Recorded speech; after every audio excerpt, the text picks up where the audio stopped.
Hi, Tom here.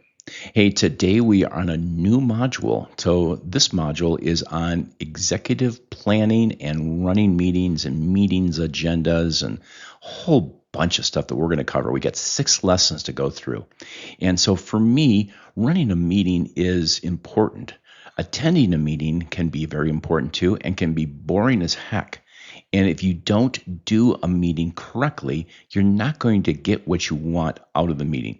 The attendees will get bored, they just won't be engaged. And then the question is, do you really need to have a meeting? And so, all these topics we're going to be covering over 6 lessons. So, let's get started on lesson one.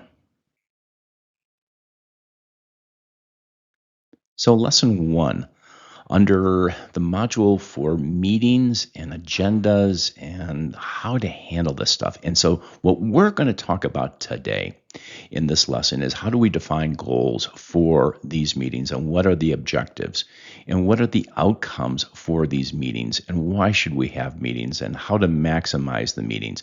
I love having them, like I mentioned, but it's got to be worth the while for everybody. So let's kind of explore what it means to have a meeting and why we should have one. So let's start by talking about the goals of having a meeting.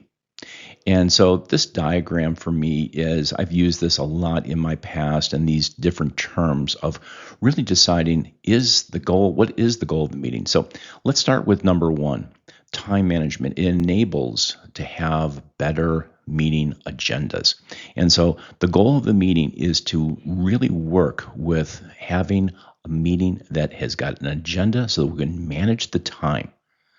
It's going to, number two, talk about accountability. It's going to drive the ownership for whoever is responsible for whatever we're talking about during the meeting. Three, we're going to talk about the follow through. We are going to talk about, or if you're attending a meeting, we're going to encourage completions of tasks. And so tasks are important that need to be done. And the goal of the meeting is to kind of walk through how are we doing on the completion of those tasks. The fourth one is going to talk about the focus. It keeps our discussion on track, and nothing will drive anybody crazier, me included, that if a meeting goes way off rails. And we're going to talk about how to get things back on the rails. And then the last thing is clarity. What is the purpose? What's the outcome we're looking for? And what are we trying to accomplish when we're going to have a meeting? So, what is that goal of having that meeting? So, as we think about measurable objectives before scheduling a meeting, so this is before we've scheduled a meeting, let's talk about what are the objectives for this. First of all, we want to clarify why is the meeting so important and what are we expecting to get out of that. So, if we're just having a meeting for a meeting's sake, you can probably spend your time much more wisely. So, we want to clarify why is the meeting important. We want to define the objectives and the goals. So we want to define what are we trying to accomplish and what are specific goals that we're trying to get or, decisions. We want to ensure key objectives align with what's going on right now in our business related issues. And if we're just having a meeting, again, that is not tied to a key objective, then is it just busy work? Is it, a monthly meeting, a weekly meeting that we're just getting together to have coffee and kind of shoot the shit? Well, maybe you can spend your time better. And we want to set a realistic list of topics to cover within the allotted time. If you build your agenda too full, then you're not going to be able to meet the realistic time frame that you've set for this goal of having a meeting. And we want to communicate the agenda prior, if possible. Now, there's a number of different ways of having meetings, and I'm going to be talking about this because I love running meetings. I love being and attending meetings because you can accomplish a lot. But you need to make sure that you have the objectives and or the agendas prior, if possible. When we're talking about these meetings, when I've gone into meetings, I've talked about a lot of different things with my staff. When having been a CEO and running companies and doing things where you're responsible for running the meetings. And having an agenda is so important. You structure the time. Each individual in the meetings that I run, I believe everybody needs to be involved. If you're just going to sit there on a bump on a log and just listen, that's a problem. Hint for you. If you're attending a meeting or if you're running a meeting, make sure their technology is off, unless they're taking notes. And if they're taking notes, that's fine, but they're not checking their emails, playing solitaire or whatever they're doing. You need to make sure people are attentive to what is going to be accomplished during the meeting. So setting clear objectives, clear agendas, and making sure that you stay on task is really key to running an effective meeting. So when I kind of determine whether a meeting's necessary, here are five things that I look for. Can the information be shared in an email or some kind of other app? Now, we've talked about other apps that are available in one of our lesson plans that we talked about in performance improvement and accountability with some of the apps that are out there that can help you, whether it's a project app like Monday or Asana, or it's a Teams app that can get you information. A lot of this stuff can help you. Second, does the issue or topic require everybody or is it just a small group? And you can have small meetings, microwave meetings as I like to consider them. You have two or three people that are going to get together really quick instead of the entire organization or the entire senior staff or big staff of say 10 or 20 people. You're just going to have a small meeting to see, is this topic or can this topic be handled by a small group? And will decisions need to be made during this meeting? Do we need to have a meeting because we got to make an important decision?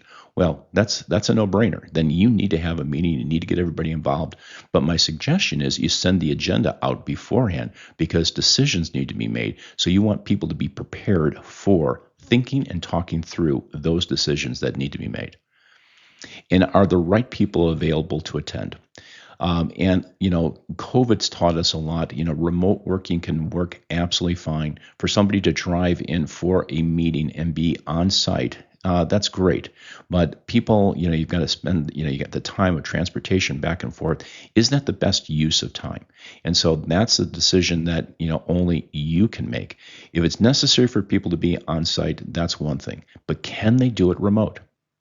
And lastly, based on the topics, is it the best use and the most efficient use of everybody's time based upon whatever this meeting is necessary for? So when I'm thinking about deciding whether a meeting is truly needed, these are the five things that I typically will set aside and say, okay, let me walk through this. Can we do this differently? And so it's important for you to think about this because when we have people in a meeting, instead of out managing their task or their execution or their staff or whatever they're responsible for, then you're losing productivity. So consider that when you're deciding whether to have a meeting or not.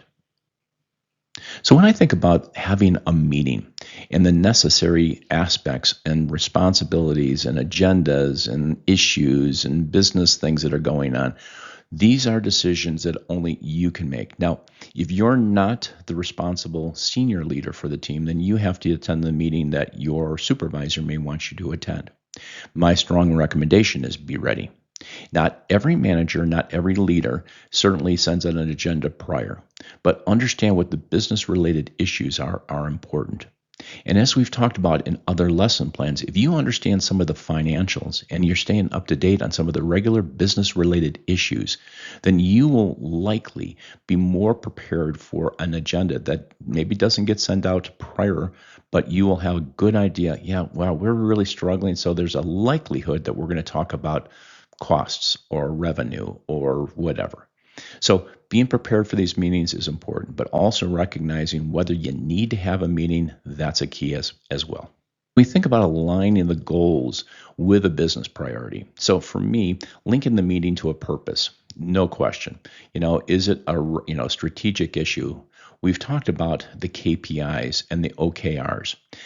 Those are different ways to think about, is and what is the purpose? Is it strategic? Is it an issue that's going to tie to these KPIs? Does it prioritize agenda items that drive the business outcomes? I want to drive towards outcomes. There are certain times where you just have fluff agenda items that are necessary, they're important, but you need to drive the prioritization of the agenda to drive the business outcome. We want to ensure that the company that we're ensuring that we're supporting the company's goals, needs. side issues on the next meeting.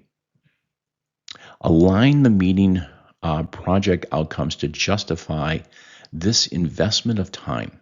There's only so much time in a given work week. Now, 40-hour work weeks, I don't know that the last time I worked 40 hours. It's typically, 50, 60, 70-hour work weeks. And, that's kind of necessary sometimes depending on the role and the situation the company's in. But if you have a 40 to 45, 50-hour work week, how do you invest the right amount of time to schedule a meeting?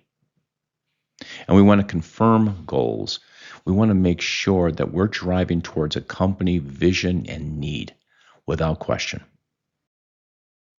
So here's a simple agenda. Okay. So again, these are just simple things to look at. I'm just kind of I'm trying to get you thinking about, what does an agenda look like? If you're going to start putting together agendas for running meetings and you want to be more effective, here is a potential example of one. So it's going to be facilitated by a leader or manager. The objective: recover sales, cost control, restore profitability. Okay, so that is an agenda. Now, that's a lot of stuff to cover. And so you probably are going to have to break it down. So you want to recover sales, you want to control the costs, and become more profitable. So that's the basic agenda. So when we think about the sales related aspect, we're going to analyze, maybe 2 or 3 points. And I've listed 2 points here. We're going to analyze why, revenues declined by 10% and develop a strategy for driving more revenue. Okay, that kind of handles that sales related issue. Now, there are a whole host of other aspects that might be tied to that, but I'm just trying to give you an example. As it relates to maybe the finance aspect, so from the cost control standpoint, we want to address why are we over budget by 20%? Oy. And how do we implement, tactics to manage the staffing costs? How are we going to do that? Because managing the costs, obviously through labor cost control, is going to make you become more profitable. And then operations efficiencies. How do we enhance productivity and reduce all that waste, and identifying to streamline operations? All these things help to reduce cost, which in turn makes you more profitable. So if we've handled the first related issue and sales related issues, that's great. Now the last two are talking about cost control. And then market demand. Okay, so this might be tied more to the sales related aspect. And so what we want to do is we want to align any marketing efforts that are going to help us to maybe drive more sales towards us. It's going to increase maybe lead generations and the market presence for your company. So as I think about the takeaways for this lesson, first, we want to apply the framework to define clear, measurable meeting objectives. That's to me, that's everything. We want to communicate the goals prior to the meeting if you can. We want to evaluate whether a meeting is necessary and what's the best format for getting the task done. We want to keep the meetings focused and aligned to the goals and the priorities of the company without question. I think you can tell from my focus, my tone, my approach, the wording that I'm using. I love having meetings, but it's got to be for the right reasons. And so I've laid out some examples of how to have a meeting, why you need to have a meeting, deciding whether you need to have a meeting. How does that all work? How do you align the business goals to the priorities of the organization? How do you invest in the right amount of time? Do you have the people to attend, live, or do they do it remote? All these are different aspects of having and why to have a meeting. So as we dig into the rest of these lessons in this module, I'm going to break some of this stuff down in the execution of meeting planning. So I hope you get a lot out of this lesson. We'll see you on lesson 2.